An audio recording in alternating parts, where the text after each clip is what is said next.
We are just about to hear the announcement of the winner of 2020 International Booker Prize. Hutchison, the chair of the judges, is just about to announce. With a renewed sense of wonder at the strange and shimmering lot of humanity. Against this extraordinary backdrop, we were looking for fiction that goes beyond echoing the dystopian world we all now seem to inhabit. Fiction that, even each shortlisted book was beautifully introduced before the announcement. There was a short reading from each one of those. I missed a bit because I had to log into bloody Facebook to watch it, and I don't have Facebook account.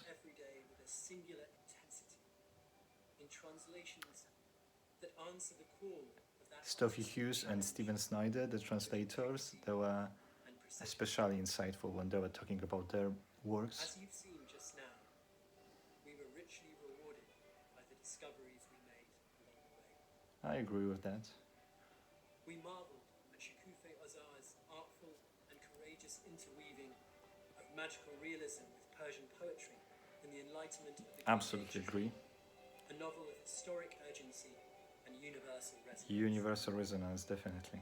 Through the spirited work of an anonymous translator, we trace the ghostly flight of a family I'm having my hair by revolution, cut today.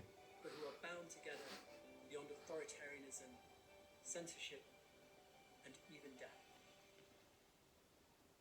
From revolutionary Tehran to the pampas and plains of 19th century Argentina, China, Iran and the Enlightenment of the Greengage tree are two of my favorite books on the list, with hurricane season coming close next. I mean, I love Tyll as well. I mean, The Discomfort of Evening was also brilliant, very bold book. And The Memory Police, even though I had some issues with the plot, I love the vast room it creates for interpretation and discussion. Making mischief and sowing chaos. Tyll is the perfect avatar for Daniel Kehlmann's virtuosic and mordantly funny sensibility. Tyll is I think the most mature novel out of the bunch, and maybe it will be a dark horse of this whole competition, and eventually will take it all. Like my dark horse is China Ion, The Adventures of China Ion. And it would be brilliant if that tiny book won. Incandescent paragraphs of Fernanda Melchor's novel lay bare the currents of violence. But my heart is, and the first choice would be The Enlightenment of the Greengage tree. Sophie Hughes' translation nimbly keeps pace with this torrential flow of language. And the result Yeah, I agree. Sophie Hughes did a brilliant job. And she was talking about this book in the introduction a few minutes ago, very insightfully. Birds simply vanish. Written in the early 90s, The Memory Police by Yōko Ogawa is a work of mythic resonance. Snyder, when he was talking about The Memory Police, he made a very interesting point that this book met the circumstances, political circumstances, especially in the USA, being translated right now, very closely resembled what is happening in the United States with regards to truth and how it's being politically redefined. Through pungent comedy and the sheer poetry of its perceptions, Marieke Rijnneveld's The Discomfort. I love that actually with The Discomfort of Evening, Marieke Rijnneveldt read their book. She was the one reading, they were the one reading the book. Sorry for the wrong pronoun. From these 6 superb contenders.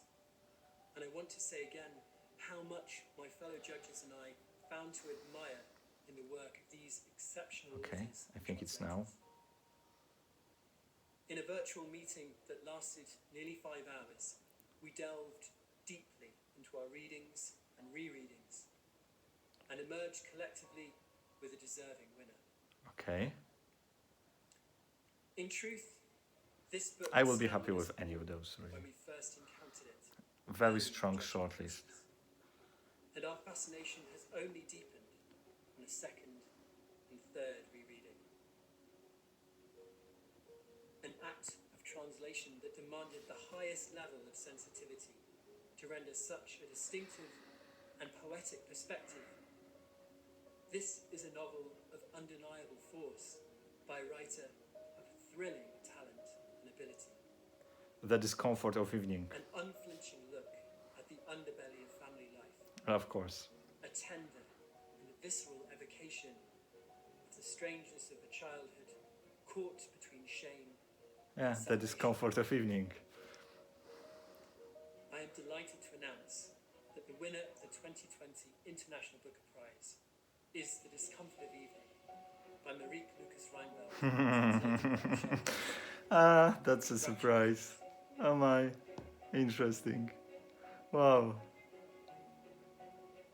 I think this is great because Really happy task of joining this call to tell you the news that you have won the International Booker Prize. wow. Oh, that's great. And they are so young. Wow. I'm so happy. I'm so happy to be able to tell you this news.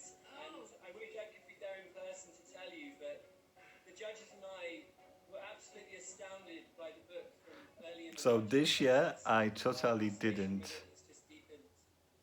know. And this was a very bold choice. This is a controversial book, very dark, with such a, you know, out there topic. I mean, Thank you. and the writing. Yes. But that's great.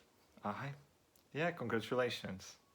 Wow. Lieve mensen, het is een enorme eer om voor mijn debuutroman de Internationale Boekenprijs 2020 te ontvangen. Ik kan niet anders zeggen dan... And this is the first novel of 7 uivers. Ik There. wil graag iedereen, en in het bijzonder de jury van de Internationale Boekenprijs, uitgeverij Atlas Contact, Faber en Faber en de vertaler Michele, bedanken voor alle steun en dat ze vanaf het begin Wow. van mij geloofden. Maar er is één zin die me hier vooral heeft gebracht, die ik tijdens het maakproces van de avondsongemak met stift boven mijn bureau op het behang schreef. Wees onverbiddelijk. En ook in That's deze tijd, great. hoe de So, wereld op zijn kop staat en zijn donkere kanten toont, denk ik nog vaak aan deze twee woorden. I'm just reading Schrijf, what lees, she, verlies elkaar lief, maar doe het onverbiddelijk. what they're saying. Sorry, once again. Translations Wow. open up windows onto other worlds, allowing us to see. That's really great. Okay, so guys, I was not expecting that. I was actually thinking that this will be a bit too bold of a choice for the winner. But because of that even, I'm happy that it was made. Let's be brave and courageous in our choices. And congrats, huge congrats to Marieke Rijneveld, the first novel. I mean, chapeau bas. And beautiful work of Michele Hutchison. Yeah, okay, guys. And now, till the next year. Bye bye.